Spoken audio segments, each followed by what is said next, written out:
बिस्मिल्लाहिर्रहमानिर्रहीम। अस्सलाम वालेकुम नाज़रीन, मैं हूं आमशारी आरिफ हमीद भट्टी। इसराइल का फ़लस्तीन पर हमला, दुनिया भर में इंसानी हकूक़ की खिलाफ वर्जियों पर फ़लस्तीन के हक में मुज़ाहरे, सऊदी वली अहद की मुख्तलिफ ममालिकों से बात, इसराइल जुल्म ज़्यादती और बमबारी से बाज आए, इंसानी और यूएनओ के सेक्रेटरी जनरल का फौरी तौर पर जंगबंदी करने और उन्हें अशिया मुहैया करने के लिए पुरजोर अपील कर दी गई। दूसरी तरफ पाकिस्तान ने भी कहा कि फ़लस्तीन के साथ होने वाली ज़्यादतियों का हल यही है कि यूएनओ की करारदाद के मुताबिक फ़लस्तीन को उनका हकीकी हक दिया जाए। दूसरी तरफ नाज़रीन, नवाज शरीफ की पाकिस्तान आने की तमाम कोशिशों को इस तरह प्रोटोकॉल दिया जा रहा है जैसे कि वो मकबूजा कश्मीर फतह करके आ रहे हैं।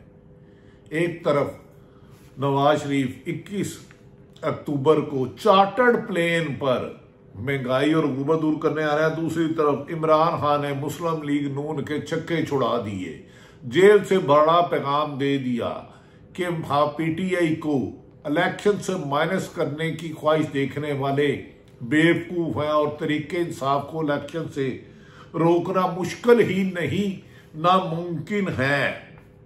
तरीके इंसाफ के चेयरमैन इमरान खान ने आवाम के नाम मुताबिक कहा है कि आपकी कुर्बानियां रायगा नहीं जाएंगी। वो जानते हैं कि मुल्क भर में क्रैकडाउन किया जा रहा है और शरीफ फैमिली की फरमाइश पर तरीके इंसाफ को आने वाले इलेक्शनों में माइनस करने की कोशिश की जाएगी, लेकिन अवाम इसको नाकाम बना देगी। उन्होंने कहा जेल का तजर्बा मेरा उन लोगों के मुंह पर थप्पड़ है जो कहते थे कि इमरान खान जेल नहीं काट सकेगा।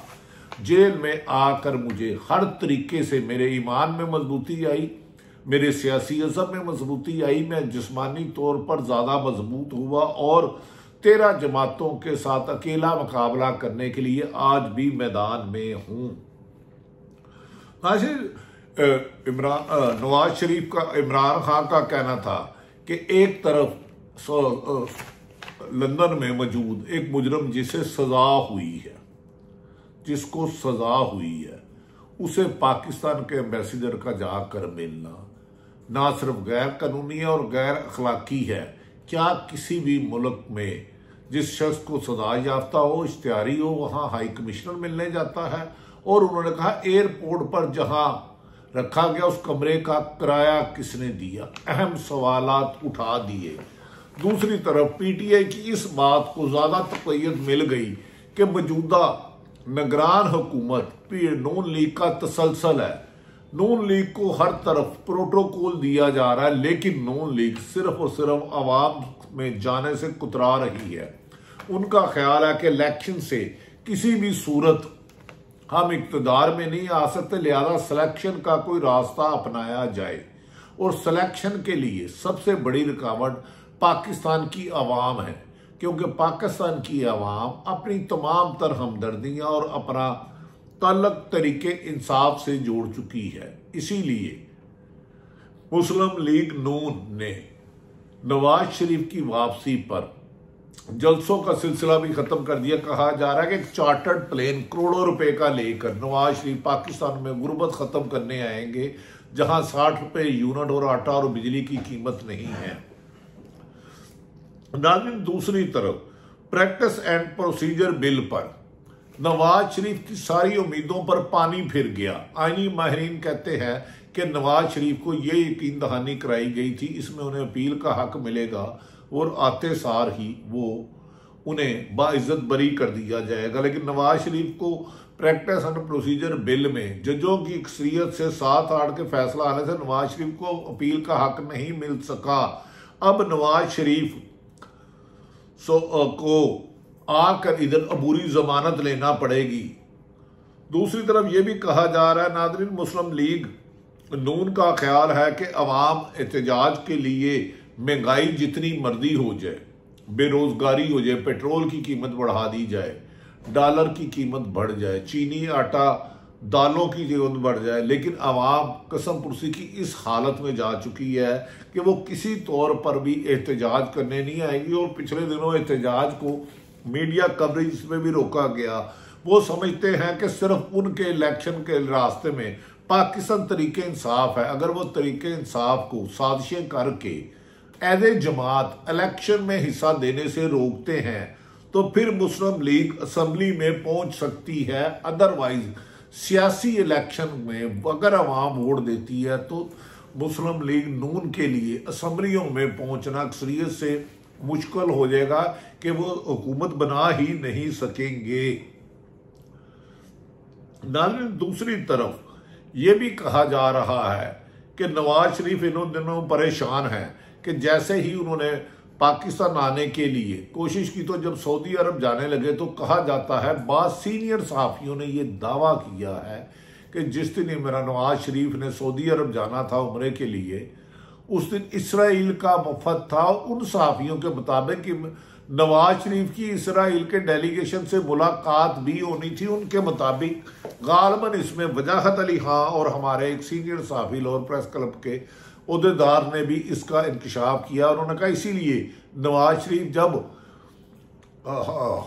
फ़लस्तीन और इसराइल में जंग छिड़ गई तो नवाज शरीफ को अपना फैसला 2 दिन डिले करना पड़ा ताकि वो इसराइल वफद से किया हुआ कमिटमेंट नहीं करेंगे। दूसरी तरफ कहा जा रहा है कि नवाज शरीफ की ख्वाहिश पर ही मौलाना फजलुर रहमान सरगर्म हो गया और उन्होंने कहा है कि जनवरी में इलेक्शन मुमकिन नहीं, मार्च में कराया जाए क्योंकि बर्फबारी होती है। इनका ख्याल है 13 की 13 जमातों का कि अगर तरीके इंसाफ के होते हुए बेशक इमरान खान गिरफ्तार हो, उसे साइफर में सजा दी जाए, लेकिन उन्हें किसी भी कीमत पर इलेक्शन में शिकस्त नहीं दी जा सकती। दूसरी तरफ नाज़रीन, अहम बात है कि जब कहा जा रहा है कि पाकिस्तान फैसल वाडा जो आजकल बड़े अहम हलकों में अहम तरीन है तरीके इंसाफ के रुकन, आज उन्होंने एक अहम सवाल उठाया। उन्होंने कहा कि निगरान हुकूमत गलती कर रही है, जिन्होंने 40 साल मुल्क को लूटा।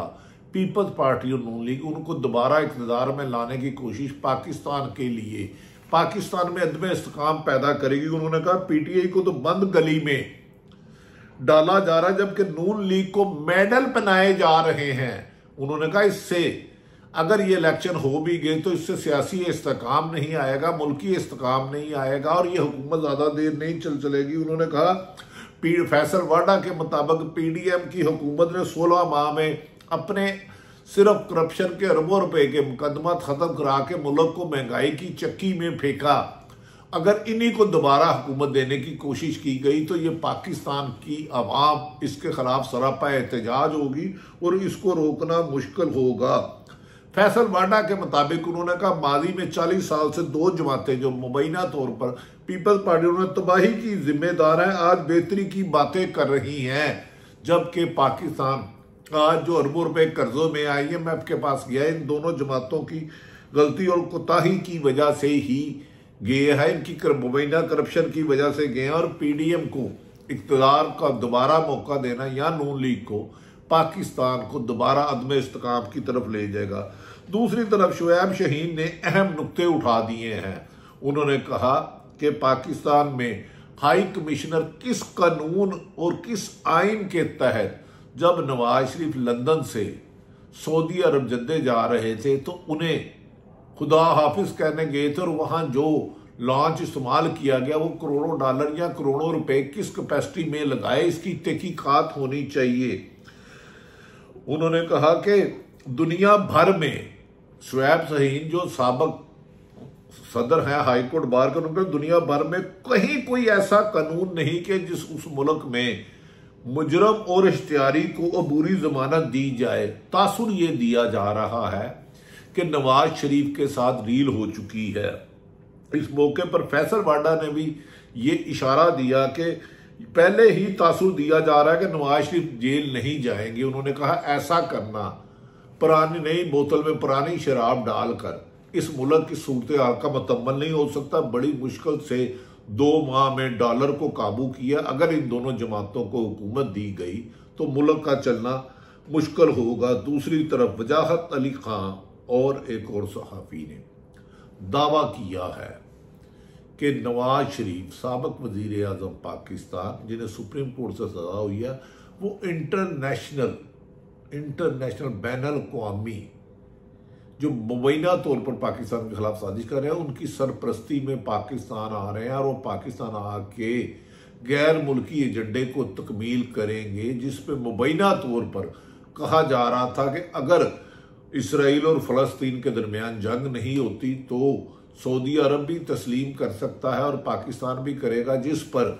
इसराइल और फ़लस्तीन में होने वाली जंग पर गैर मुल्की ताकतों का एजेंडा फेल हो गया है और फौरी तौर पर अब तरीके सऊदी इसराइल को तस्लीम करने की बात की सहमति हो गई है। हाई कमिश्नर से ये सवाल तलब किया गया कि वो किस कैपेसिटी में करेंगे। दूसरी तरफ दुनिया भर में इसराइल की हमास पर, फ़लस्तीन पर, गजा पर हमले और उस पूरे बॉर्डर पर हज़ारों हलाकतों के बाद शदीद एहतजाज किया जा रहा है और इसराइल की फौज ने फिजाई और ज़मीनी हमलों से फ़लस्तीन में शहदा की एक तवील तादाद बढ़ गई है, जिसने अस्पतालों पर, स्कूलों पर, कॉलेजों पर और पेट्रोल और बिजली बंद कर दी है, जिसकी वजह से क़यामत के मनाजर हैं, जिस पर शहीद करने वालों के वर्सा ने कहा कि हम ये बर्दाश्त नहीं करेंगे। इस पर ईरान ने वाशगाफ लफ्ज़ों में कहा कि वो सऊदी अरब फ़लस्तीन की हर मुमकिन हमायत करेगा। अगर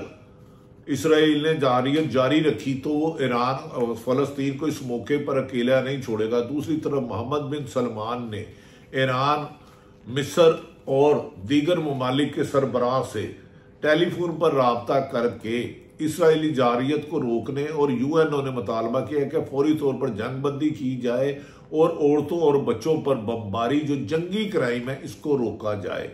नाज़रीन, एक तरफ पाकिस्तान में अदम इस्तेकाम की वजह से खासी बेचैनी और बेगानी है, दूसरी तरफ नवाज शरीफ को मुबैना तौर पर इक़्तिदार में लाने की ख्वाहिश या कोशिश मुल्क को मजीद अदम इस्तेकाम और सियासी तौर पर कमज़ोर करेगी। इसीलिए तहरीके इंसाफ के वकला ने कहा है कि वो बहुत जल्द साइफर केस में इमरान खान की सजा ख़त्म करवा कर अवाम के साथ रब्ता मुहिम शुरू करेंगे और तहरीके इंसाफ को अवाम के अलावा बंद कमरों के फैसले सियासत से माइनस नहीं कर सकते। अगर जुल्फ़िकार अली भुट्टो नहीं हुआ तो इस वक्त 70 से 80% सर्वे इमरान खान और तहरीके इंसाफ के हक में आ रहे हैं और इमरान खान का ये पैगाम PTI के जेलों में बंद कारकुनों को रिहा कराया जाए, उन्हें तमाम सहूलतें मुयस्सर की जाए। PTI में एक नया जज्बे को जन्म देने के लिए अहम करार दिया जा रहा है। दूसरी तरफ ये भी कहा जा रहा है कि नवाज शरीफ की वापसी अभी तक कन्फर्म नहीं, ताहम उन्होंने चार्टर्ड प्लेन और अपने चमचे कच्चे लगड़ बगड़ चमचे कच्चों को साथ लाने के लिए हीरो बना रहे हैं, जबकि अवामी सर्वे के मुताबिक वो मीनार पाकिस्तान भरना उनके लिए नहायत नामुश्किल हद तक नामुमकिन है। जबकि बाज़ ज़राए दावा कर रहे हैं कि सरकारी मुलाजमीन को मीनार पाकिस्तान 21 अक्टूबर को पहुंचने की हिदायत की है। तो हम इस सिलसिले में PTI और पीपल्स पार्टी इल्ज़ाम लगा रही है कि निगरान हुकूमत ताहाल अब आज इस वक्त तक नून लीग की B टीम के तौर पर काम कर रही है और इनकी जानबदारी से मुल्क में शफाफ इलेक्शन मुमकिन ही नहीं। लिहाजा किसी ने ठीक कहा है, जुल्म और नाइंसाफ़ी के होते हुए अमन के रास्ते पर चलना मुमकिन नहीं। लिहाजा रूल ऑफ लॉ के जरिए ही पाकिस्तान की सियासी और माशी इस्तेकाम लाया जा सकता है। पाकिस्तान जिंदाबाद।